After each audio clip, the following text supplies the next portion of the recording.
Are you frugal with your money? Are you tired and really getting fed up with cutting corners, running out of ideas where to find money to become financially free? Well, in today's video, we're going to be discussing 7 smart ideas to take control of your money. And I really want to give you my take on this because a lot of these do work incredibly well. Starting with our first one, investing an entire paycheck without feeling it at all. For most people, including myself, we do get 26 pay periods. We get paid every 2 weeks, meaning there are 2 months every single year that we get that bonus paycheck.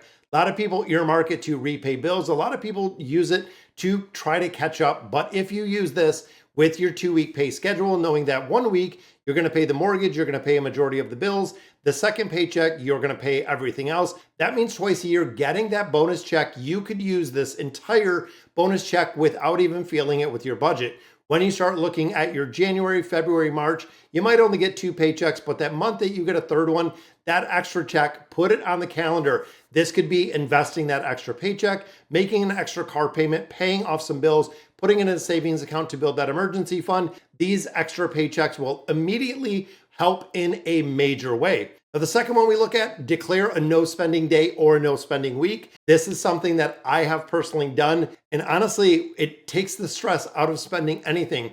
When it comes to my no spending week, it is nothing. I will fill up on a Sunday with gas, meaning the car is all ready to go. So Monday through Friday, I am not spending anything. We are talking no takeout food, no fast food, no gas station stops, nothing at all. The easiest way to really save money is not to spend it. If you take a day off, specifically a week, or if you take a week off, no spending means not grabbing anything. We're talking the cup of coffee, lunch with coworkers, no meals, or really plan around, making sure you're packing your own lunch because you can't go to the grocery store because you are on that no spend week. Now, this will allow you to clear out the freezer, clear out the pantry, use a lot of items that have been sitting around for a while, meaning that frugality can really set in because you'll start to see a really good reset, but you'll also see the benefit. Everything that you already have within your house is already purchased. It is already paid for. You don't want to go out and spend in excess when you already have something at your house. Now, the third one, ask for presents that save you money.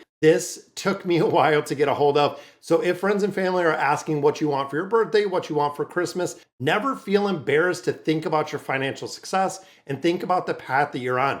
What do we mean by this? One of the greatest gifts that we have ever got personally was a zoo membership. So we are a member of the Detroit Zoo, which is where we live. We are also a member of the Toledo Zoo, which was actually a gift idea that we got from our sister-in-law. So it is absolutely amazing. We love being able to visit both zoos. One has an aquarium, one has a nature center, where the other one does not. You could look at gym memberships, you could look at museums, you could look at a lot of different memberships, including gift cards. If you are struggling, guys, gift cards can be an extra expense that you can cover, whether it's going to Kroger, whether it's going to Meijer locally. You can really make that gift card really with the frugality and making sure that you do have the money when it comes to those gift cards. Now, looking at our next one, time big ticket and pricey items. This is where I feel like a lot of Americans are really running out. When you look at new refrigerators, new appliances, when you think of big screen TVs, when you think of larger purchases, I would say anything probably over $300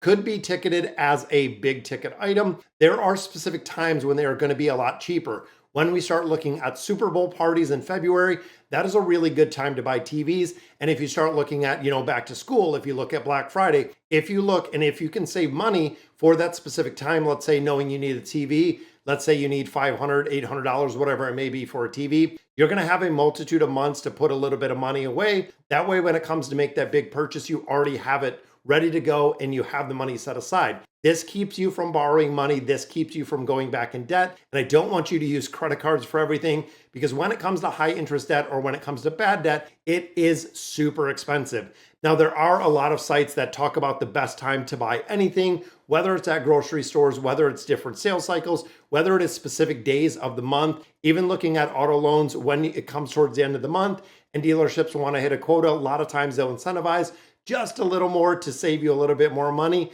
when it comes to wanting to move those vehicles. Now, using completed debt payments to save more. This goes back to the debt avalanche and the debt snowball method. And if you know what these are, and if you are really focused on, when you finish off paying a debt, whether it be a credit card, an unsecured loan, a car loan, a student loan, whatever it is, that payment immediately rolls into the next payment. You are already You're really conditioned to make the payment that you already have. When you eliminate another bill, you don't want to add another bill on there. But when you eliminate a bill, you want to roll it into the next bill. You could also look at placing more money into savings accounts, starting to build up, or adding to the 401k, the IRA accounts, the HSA accounts. There's a lot of ways when you start eliminating bills. Just double check exactly what your budget or your savings plan looks like, making sure you're staying within those contribution limits. And of course, when you start eliminating those bills, you free up your income. This is one of the absolute biggest things that I realized early in my life is, you know what? If I'm not paying interest to financial institutions, I have a lot more money. The money that I'm working for, it's not about how much you make, whether it's 50,000, 100,000, 500,000, $1 million a year. It is about how much of that paycheck you keep. If you're making, again, 50,000 or you're making 200,000, if the sum at the end of the month is net zero, meaning you're spending every single penny, doesn't make a difference how much you make because you are living paycheck to paycheck regardless of your income. Now, when we start looking at going out to baseball games, going out to movies, don't assume you cannot bring your own food. There are a lot of places, even top paying, where you're buying tickets, you're buying food. They are super expensive, and I am talking crazy expensive. We went to a game this summer to get a drink, $15. To get a water, $12. Guess what? It doesn't even cost $12 to get a case of water if you're buying it outside of the stadium. Snacks and drinks are just super expensive at sporting events. If you go to concert venues, if you go to anything, I mean, to even get a beer at one of these places was $12 in a can.